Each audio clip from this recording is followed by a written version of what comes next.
Hello guys, kain tayo ng lunch. Rice and chicken.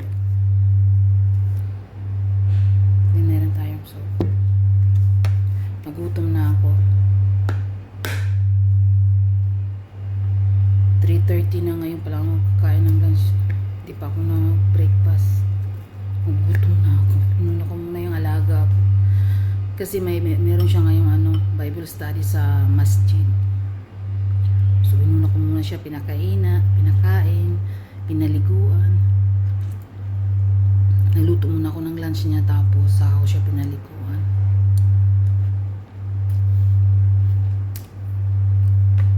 Sobrang gutom na guys. Grabe. Nanginginig na yung mga kamay ko.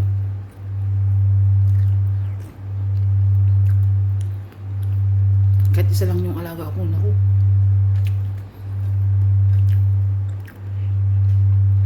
Daming ginagawa. Inatid ko siya doon sa kabila, sa masjid. Mamaya susundin ko yun. Kasi dito yung mga babae na may mga edad na kailangan nilang mag Bible study, mag-aral ba ng Quran. Para nag-i-school din siya. Mas maganda na yun para yung memory niya.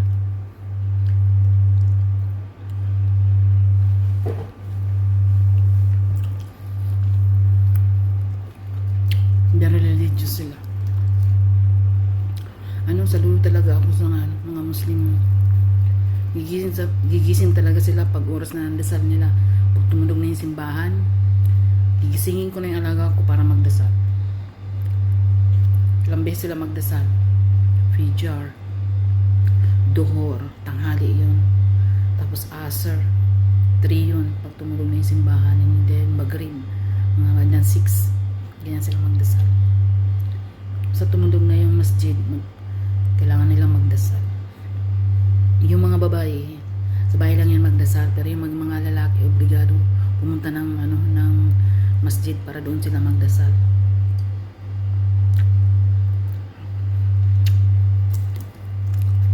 Maganda yung nila. Tayo naman, nagdadasal naman tayo. Pero sila talaga, obligado talaga sila.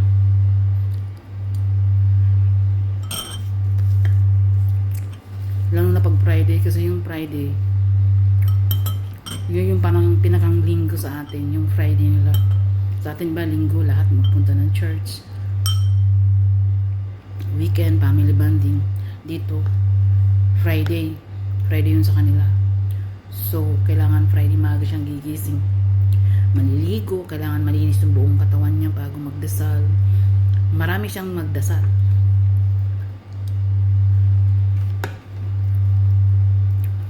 Saka ko siya pakainin. Kailangan niyang kumain sa tamang oras kasi may insulin siya. Ini-injectionan ko siya ng insulin.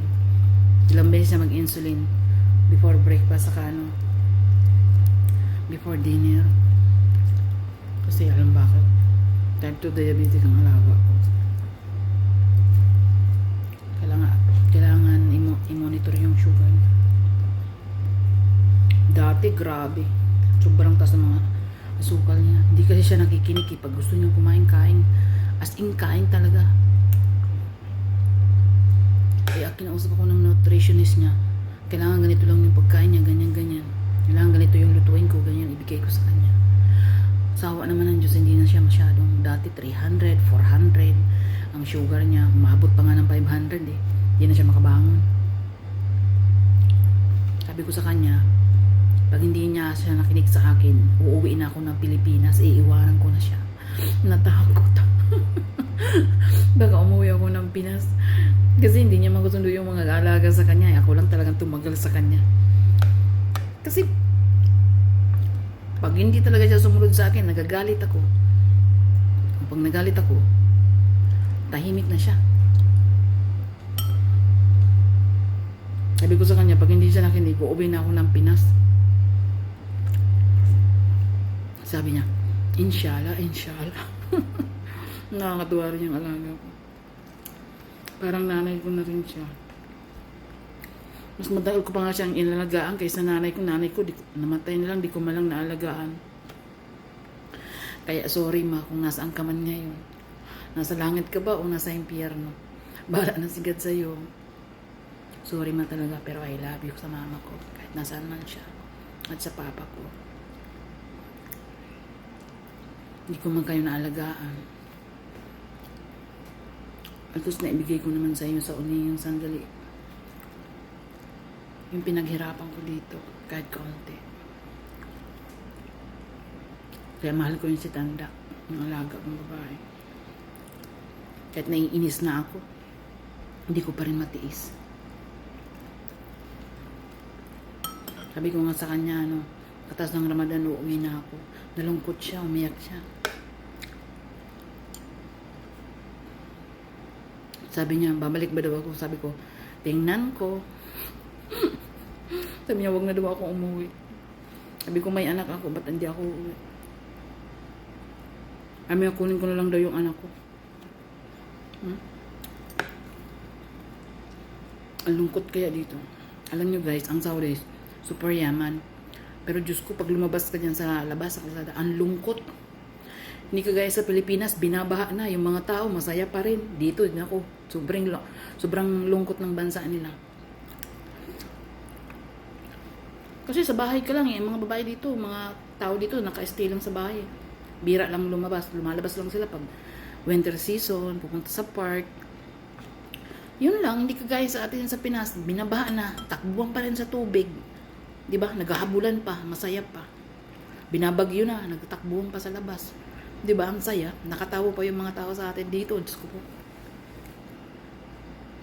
Pag lumalabas nga kami, tinitingnan ko sa labas, napakalungkot. Yaman nilang bansa, pero ang lungkot nila. Ayoko dito. Nandito lang ako para magtrabaho. Siyempre, mas maganda magtrabaho dito kasi walang tax. Buo yung sahod mo. Ang tax lang. Pag nagpadala ka ng pera sa Pinas, yun lang yung remittance fee. Yung babayaran mo.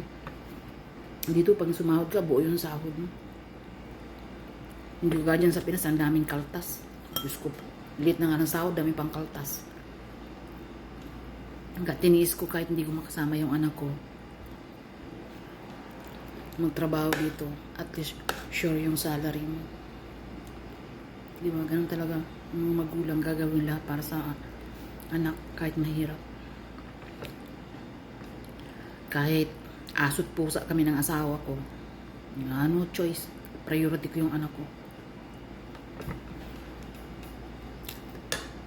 Kayo guys, mahalin nyo yung mga among ninyo dito sa Saudi para mahalin din kayo.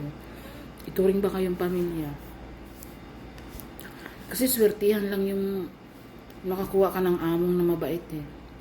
Siguro, pag mabait ka, mabait din yung among mo. Pag walang hiya ka, walang hiya din. Ganun. Kaya siguro, si Tanda, napamahal na rin yan sa akin. Pero sa tagal ko ba naman? Mag 8 years na ako sa kanya, pero 11 years na ako dito sa Saudi. Una dati sa Abuha ako, maganda doon, malamig, parang Baguio City. Dito sa Riyadh, Diyos ko po, napakainit. Pag taglamig, sobrang lamig naman. Naku. Pero okay lang. At least may real akong pinapadala sa anak ko sa Pilipinas. Yun lang po. Marami pong salamat. Follow nyo ko guys ha. Goodbye po. Masalamat.